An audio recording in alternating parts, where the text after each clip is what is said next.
Assalamualaikum, jumpa lagi di channel saya, Idea Garden. Hari ini saya sedang berada di kebun cabai rawit merah. Nah, ini dia, cabainya sudah mulai berbuah. Sekilas dari kejauhan terlihat rimbun dan buahnya juga banyak. Tapi jika kita dekati, terlihat tanamannya kurang sehat. Ditandai dengan warna daunnya yang tidak lazim. Ini dia, daunnya berwarna kuning. Ini tandanya tanaman cabai ini sudah terkena virus Gemini. Virus Gemini atau penyakit virus kuning cepat berkembang pada kondisi curah hujan yang rendah dan cuaca cenderung panas.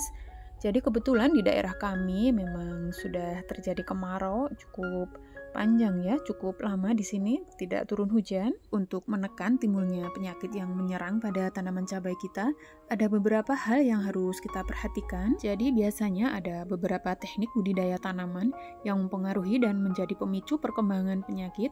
Tentu saja yang pertama yang harus kita benar-benar perhatikan dari mulai pembibitan tanaman. Karena jika pengelolaan yang kurang intensif saat pembibitan, maka akan menyebabkan tanaman terinfeksi sejak dari bibit. Nah, tentu saja bibit yang sakit tersebut akan menjadi sumber virus di tanaman kita. Dan yang kedua, penyebab dari penyebaran virus Gemini tersebut adalah kurangnya sanitasi gulma. Jadi, gulma juga dapat menjadi inang alternatif virus Gemini, seperti gulma babadotan. Teman-teman sudah tahu kan gulma babadotan? Biasanya dia sering ditemukan di pertanaman cabai, di bawah pohon cabai. Tingginya populasi gulma akan menyebabkan sumber virus semakin banyak. Jadi rumput-rumput liar dan gulma liar di sekitar pohon cabai kita itu harus benar-benar harus bersih ya, harus dibersihkan karena itu bisa menjadi sumber penyakit dan sumber hama yang akan menyerang pada tanaman cabai kita. Dan yang ketiga, penggunaan benih tidak sehat. Jadi benih yang tidak sehat atau mutu benih yang kurang akan menyebabkan tanaman yang dihasilkan memiliki pertumbuhan yang lemah. Nah, tanaman yang lemah tersebut maka akan lebih rentan terserang hama dan penyakit.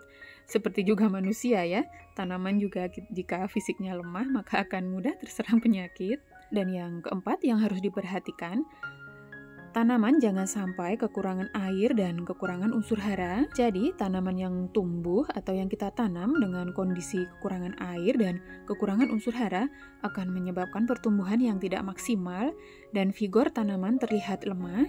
Dan tentu saja, tanaman yang lemah lebih rentan terserang hama dan penyakit. Jadi, secara ringkasnya, untuk menekan timbulnya dari virus Gemini tersebut ada beberapa hal. Yang pertama, penggunaan bibit yang sehat dan bibit yang unggul. Yang kedua, pengelolaan intensif pada pembibitan. Yang ketiga, pemasangan mulsa plastik yang berwarna reflektif seperti warna perak. Jadi untuk mulsa disarankan warna perak ini ada dua fungsi. Yang pertama, tentu saja untuk pengendalian gulma. Dan yang kedua, warna yang reflektif pada mulsa perak dapat memantulkan sinar matahari yang mengganggu serangga vektor yang akan menyerang tanaman kita. Yang ketiga, tanaman yang menunjukkan gejala sakit atau terkena hama segera kita cabut dan kita musnahkan agar tidak menjadi sumber penularan ke tanaman yang lainnya yang masih sehat. Yang keempat yang harus diperhatikan, air harus cukup dan pemupukan juga berimbang. Jadi, tanaman akan tumbuh dengan baik jika kebutuhan air tercukupi dan unsur hara juga tercukupi. Jadi, untuk pemupukan jangan sampai telat ya. Nah, itu tadi sedikit ulasan dari saya, semoga bermanfaat. Terima kasih sudah menonton video ini. Sampai jumpa di video saya yang selanjutnya. Assalamualaikum.